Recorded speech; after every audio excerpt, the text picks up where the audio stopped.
So 2026, we in this bitch. A place where I do want to start with this is I didn't realize till like recently.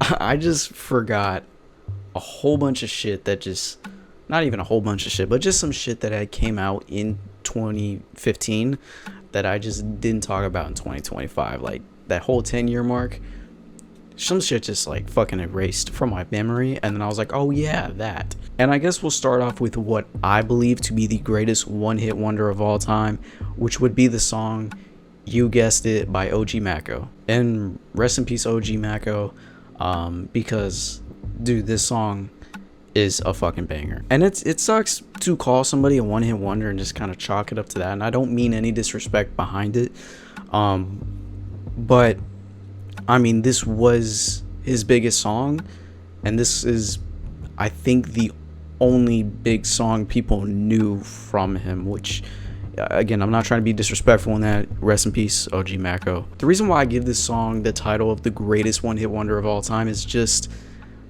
dude, this song still fucking slaps. You could not escape it all over Vine. Like, it was everywhere. That whole hook, bitch, you guessed it, you know? You couldn't escape that. The instrumental is just, it's so plain and simple, and it's so hard. All you got is just that piano, and then you got the treble in the song, and then you got, you know, that fucking fat fucking bass, and it still just hits your car like really hard every fucking time. And the energy that OG Maco brings to the song, just fucking screaming, bitch, you guessed it. I'm sorry, I just don't think that there is a song that it like is in that same title and just goes as hard as You Guessed It. And then speaking of just songs that were big back when Vine was around, I don't know how I like forgot about this to talk about it in 2025, but Fetty Wap, that project just had hit after hit after hit. To be honest, I haven't even heard the whole album, but you could not escape Fetty Wap either. Like, just not even on the internet, but just outside you heard Fetty Wap everywhere. And even to this day, there's still, his songs are still being played, which is kind of crazy, even though he's not a big artist anymore. Just as far as that whole era of Fetty Wap, my favorite song from Fetty Wap is, I mean, it's a basic one, but if we're talking about Fetty Wap, you're going to choose one of like the hits. And my favorite hit from him has been and always will be My Way. That hook is infectious. Granted, a lot of those hooks that Fetty Wap had were infectious. I don't know what it is. I think it's just mainly just that hook for me. Everybody knows the hook. As far as Monty goes as a feature, he's okay. I would have preferred a second Fetty Wap verse, or let alone if he did release that version of the song with Drake, which I actually don't know the full story. I should have looked that up. But yeah, that, I don't know if that is a leaked track or if that was just something that was put on the internet later. I don't really know. But I know that was another thing that was huge at the time, was just Drake's verse for My Way. And I don't know if that was actually something that was recorded for the song, or if that's just something that Drake did later. I don't know. But even that was hard. And then lastly, when it just comes to big albums that came out in 2015, I cannot believe I didn't even talk about this album, but I do have my reasoning. But Currents by Tame Impala became 10 years old last year, and honestly, the reason why I didn't talk about it is just that I didn't get into Tame Impala until last year, to be honest. I know, I'm late to the party, but I did just go into Tame Impala's discography mainly because I just wanted to see what all the hype was about. I have a friend that's like really big into Tame Impala, and you know, I hear him play it a lot. So I was just like, you know, let me give him a shot. So I've only gotten through just his first 3 albums, and I appreciated the first 2 quite a bit. I appreciated the second one more than the first one. I just don't remember the names of them. But when I did get to Currents though, holy shit, like I didn't even have to finish the album.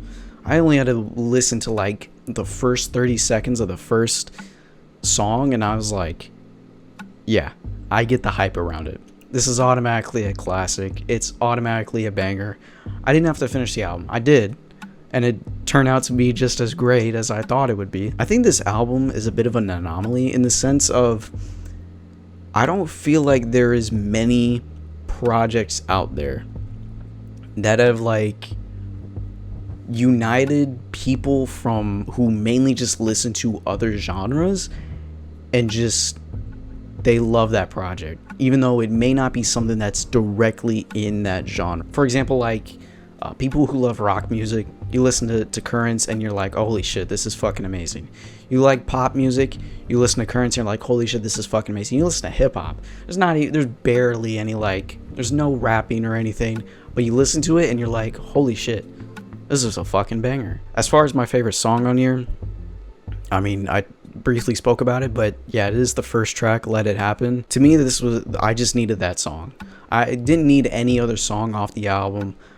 I appreciate every other song off the album, but Let It Happen is just, it's fantastic. I think mainly, that's the other thing I forgot to mention, just with this album in general, the main reason why I love it is its production. Its production is just fantastic. What I love so much about this song is not only is this a long ass song and it does not feel that long at all, I feel like this song is kind of broken up into like 3 different sections, and you kind of know what I mean if you've heard the song. Like the basic kind of instrumental is the same for the most part, but when you get to like each section of the song, he uses like different instruments to like, or in different like chords to kind of make it still flow organically, if you know what I feel like. When you get to like the first section, like the beginning of the song,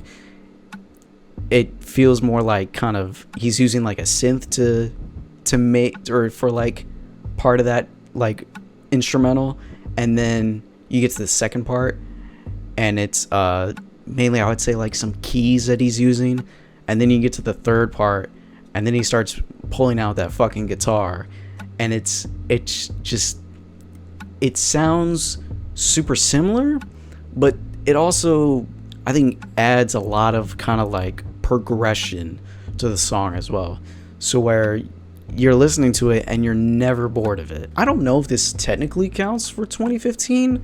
I actually don't know when the project came out. I think like online it says 2016, but then it also says like the end of 2015 the actual project came out. But Revenge by XXXTENTACION came out, which a massive song, Look at Me, came out at that time. It was huge. I had discovered XXXTENTACION before Look at Me came out. And it was mainly just through, I think, a snippet that's on his SoundCloud. I don't remember the name of it.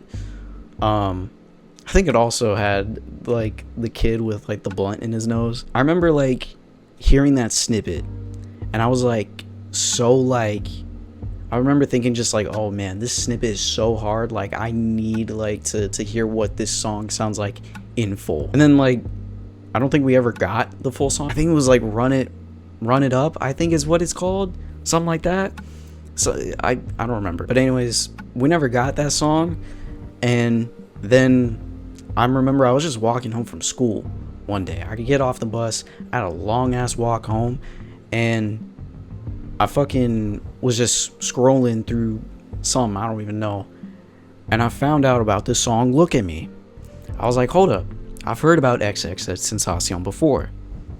Let me give it a listen. And I was like, holy shit. Shit's a banger. I feel like with Look at Me, what I gotta give credit to when it came to, and I feel like what I gotta give credit to with XXXTENTACION, and I guess you could say, I mean, I think it kind of started with that snippet that I mentioned earlier, but I feel like it also kind of started in general with Look at Me. I think this is kind of the song that made me really love having songs with like fat distorted bass. This and like Rip Roach. Rip Roach I think might be my favorite XXXTENTACION song, and I think a lot of artists within the SoundCloud era did really start to hone in on just using like fat distorted bass. Whether you want to talk about an artist like Lil Pump, I would even say Cardi did that, especially if you look at some of his leaks. Another song I have been listening to quite recently has actually been the song Stick by Legxacy. Y'all know I liked Black British Music. That was a great album in 2025. Stick, to me, I think this might be my favorite song off that album. And I feel like it does kind of go back and forth between other songs, but the more I listen to Stick, the more I'm like, damn, this song is fire. I know, and I'm not talking about this song just because Anthony Fantano said that this is his favorite song in 2025, but this song is still fire to me. I talked about, I think, a lot of like the mixture of like pop and like rap that Legxacy has on this album, but I really like a lot more of like the rap parts of this song, but mixed in with like that high-pitched chorus that's being sung. And this song feels like a bit of a mix of emotions where it's a banger. Don't get me wrong, like I can fucking jam out to this shit. Like this shit is fucking hard. But I feel like it feels a little introspective, but also a little sad. I don't know what other way to describe it. Just kind of like with what he's kind of talking about and the way he uses his vocals. One album I have been listening to recently has actually been Daytona by Pusha T. I don't know why. The one song I just love off that project is Santeria. I mainly love this song for that aggression that I think Pusha T does bring throughout both, I think, the first verse and then the second verse as well. But as well, the part that gets me every time, the part that I love about this song, I love that like that part like after the first verse and after the second verse when you get that like that 808 in the background, and then you get that woman singing Spanish. I don't know why, it just adds like a whole nother level of menacing to the track. And then as well, I wasn't even gonna talk about this song because I'm not that crazy about it, but I have been listening to it, and it's none other than What You Saying by Lil Uzi Vert. And like I said, I'm not too crazy about this song, but I do want to talk about it because of kind of the success that this song has been having, how much it has been blowing up, and I gotta like appreciate that for Uzi. You know, even though it's not my favorite out of the recent singles that he's been releasing, I won't lie, it's been growing on me a little bit. It has been. The kind of issue I do have with this song is just I feel like with Uzi and like his performance on the song, he's definitely present, don't get me wrong, but I don't feel like the song reaches that like that grand level of like, you know, we at the peak of the song, and I don't feel like it comes from Uzi, and that's kind of what weighs it down. It's just mainly the sample that's kind of has it at that high point. But I don't know, I mean, I've still been listening to it. It's been growing on me, so who knows how I feel about it at the end of the year. And then the last song I do want to talk about is actually the most recent song. That's kind of why I wanted to make this video in the first place. Is the song Girl Get Up by Doechii and SZA. And the reason why I kind of want to talk about this song, I mean, if you haven't heard it, mainly kind of the big thing with this song has been the, I'm going to use air quotes, diss towards Adin Ross, even though it's not really a diss. I mean, kind of, not really. I don't want to get too deep into exactly like what's wrong with like Aiden Ross in general, and his kind of his the misogyny and the kind of the racism that I feel like he kind of has towards not just Doechii, but just towards black women in general. And for those of you who have been kind of like following the song, and you've probably heard some other people talk about it, you already know like how big of a fucking idiot Aiden Ross is, and the whole shit behind that. So I don't kind of want to just repeat what other people have been saying. Instead, I kind of want to talk more about a lot of these big streamers and how they keep wanting to be, they really want their opinion to be taken seriously, like on hip-hop. They want to be, when discussing hip-hop, they want to be taken to like, they want to be at like a respected level when it comes to this shit, and yet they're never gonna like reach that part. Like, I'm sorry, I'm not gonna take somebody like Aiden Ross seriously when talking about fucking clips. I'm not gonna take Kai Cenat seriously when he's talking about clips. I'm not gonna take fucking XQC seriously when he's talking about clips. The reason why I don't take any of these people seriously is because whenever they do talk about music, it feels more like kind of like a trend in a way. How am I supposed to take you seriously when you are affiliated with half of these fucking artists that you're trying to put on the spot? Why am I going to take your opinion of Drake's next album seriously when that's like your boy? It's not just that they've interacted with these artists. It's like, you know, these people, and these people are backing you on this shit. They put in the fucking limelight on you, and they're giving you kind of this, for kind of like this ego boost in a way, to just kind of have these, and more specifically like Aiden Ross and like a couple other people, but kind of having like, giving you a bit of this ego boost to just kind of have these opinions towards, I think, you know, black art and black people in general.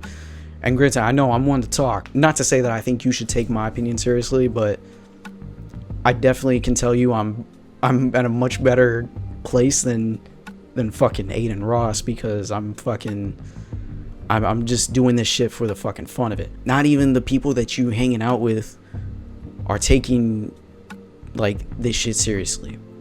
Like they're not even taking you seriously. They're kind of just there fucking with you, associating with you to either kind of just marketing purposes, I feel like, or in Drake's case, kind of making subtle remarks towards whoever the fuck he wants to diss and wants to be a little fucking whiny bitch about. Do I think any of this is gonna matter, or if any of this is gonna change?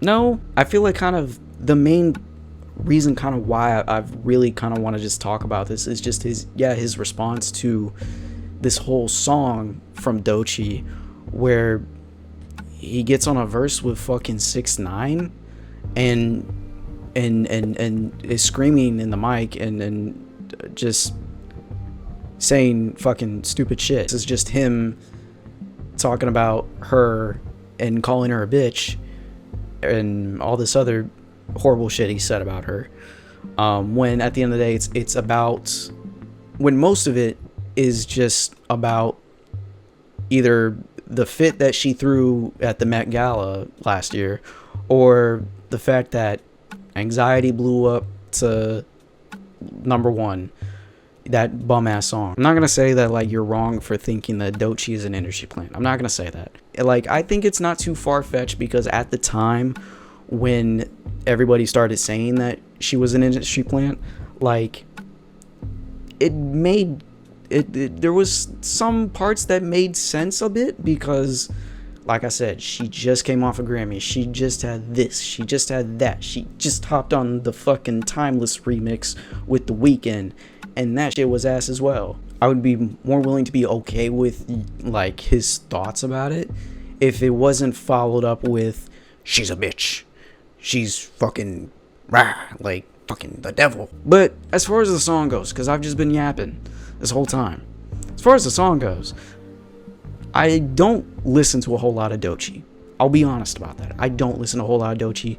I still haven't even heard what's the album called? Not All Alligator Bites Heal Wounds. But Girl Get Up, that song is a banger. That song is a fucking banger. And I'm not saying that just to piss anyone off. I genuinely mean that. That song is a banger. SZA is great on the hook. And I think just Doechii's flow across the beat does a great job. She does a great job as well. She has some great lines on here. You know, I really like Jay Versace on the beat. And man, I remember when Jay Versace was making vines. Dude, I'm doing nothing but talking about vines this whole video. What the fuck am I doing? I will say, as somebody that doesn't listen to Doechii, this does actually make me want to kind of go back and listen to that project that she won the Grammy for. But as well, I won't say I'm really looking forward to Doechii's album, but I'm more open to listening to it now after hearing that song. And like I said, that song was a fucking banger, man. Outside of that, like I said, I don't know if I'm going to be doing another one of these videos at the end of the month, because I know there's going to be some people that are going to be dropping this month. We'll see. And yeah, fuck Aiden Ross. I